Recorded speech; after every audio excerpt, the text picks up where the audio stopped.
Signal जो है इस तरीके से इंटरलॉक होता है, जो इंटरलॉकिंग वर्ड आप लोग यूज कर रहे हैं उसको यहीं से लिया गया है। इस तरीके से इंटरलॉक होता है कि आगे की लाइन ऑक्युपाइड है नहीं ये पता चल जाए और पॉइंट उससे सीधा ले जा रहा है या उसको लूप लाइन में ले जा रहा है ये पता चल जाए। मैं संदीप माथुर हूं, I am principal executive director signalling.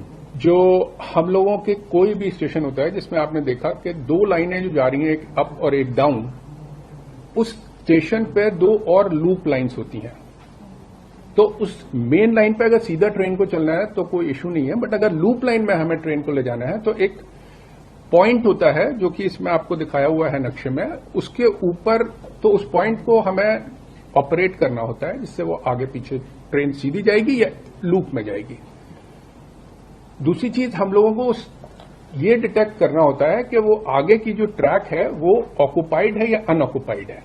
तो दो चीजें हो गई बेसिकली, एक पॉइंट और एक ऑक्युपेंसी ऑफ ट्रैक। सिग्नल जो है इस तरीके से इंटरलॉक होता है, जो इंटरलॉकिंग वर्ड आप लोग यूज कर रहे हैं उसको यहीं से लिया गया है। इस तरीके से इंटरलॉक होता है कि आगे की लाइन ऑक्युपाइड है नहीं ये पता चल जाए और पॉइंट उससे सीधा ले जा रहा है या उसको लूप लाइन में ले जा रहा है ये पता चल जाए। तो जब पॉइंट सीधा ले जा रहा है और आगे का ऑक्युपाइड नहीं है तब वो सिग्नल ग्रीन होता है, और जब पॉइंट लूप में ले जा रहा होता है उसे और लूप लाइन क्लियर है तब वो सिग्नल येलो होता है और उसका रूट दिखाते हैं कि ये दूसरे रूट पे ले जा रहा है। तो ये इंटरलॉकिंग बेसिकली काम करती है। तो ये आप लोगों को इंटरलॉकिंग का बताया मैंने। बेसिकली एक सेफ वे में ट्रेन को स्टेशन से हम लोग ले जाएं, उसके लिए ये पॉइंट और डिटेक्शन यूनिट को सिग्नल से हम इस तरीके से इंटरलॉक करते हैं कि वो मूवमेंट उसको क्लियर रहे, कोई आगे ना हो और उसको किस तरफ जाना है, में सीधा जाना है या लूप में जाना है ये पता चल जाए। और ये इलेक्ट्रॉनिक क्यों कहलाती है? ये दो तरीके से हम लोगों की इलेक्ट्रॉनिक भी हो सकती है ये और नॉन इलेक्ट्रॉनिक भी हो सकती है। इस पर्टिकुलर स्टेशन पे इलेक्ट्रॉनिक इंटरलॉकिंग थी।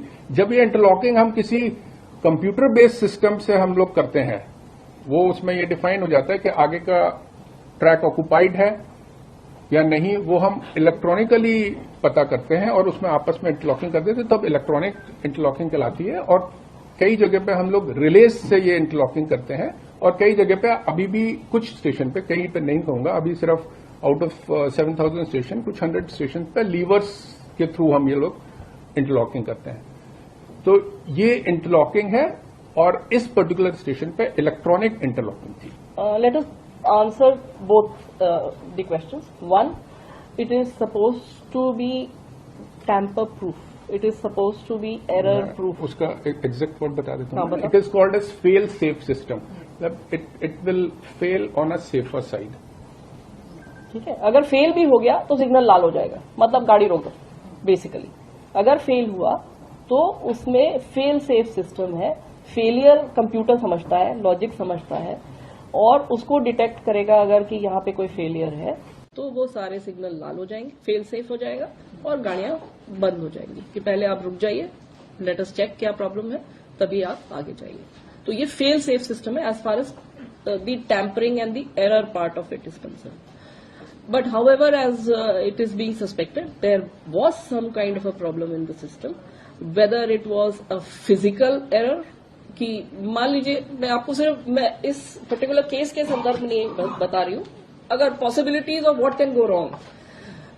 सपोजिंग किसी व्यक्ति ने वहां पे आसपास कुछ खोद दिया बिना ये देखे कि वहां पे केबल जा रहे हैं कि नहीं जा रहे हैं, कुछ अगर काट दिया। अक्सर देखेंगे आपकी कुछ काम चल रहा है, रोड बन रही है, कुछ हो रहा है, पेवमेंट बन रहा है, और अगर बिना उसने जानकारी के, बिना उचित परमिशन के वहां पे काम किया, पॉसिबल है कि केबल कट जाए या इस तरह की चीजों से प्रॉब्लम आ सकती है सिग्नलिंग में। या किसी ने उसमें कुछ मतलब कोई शॉर्ट सर्किट हो गया या कहीं मशीन हो, चाहे मैकेनिकल मशीन हो, कोई भी मशीन फेलियर प्रोन होती है। एक मतलब 99.9% कोई फेलियर नहीं होगा, पर एक 0.1% चांस मशीन में फेलियर का होता है। तो वो पॉसिबिलिटी तो हमेशा ही है हर तरह के सिस्टम में।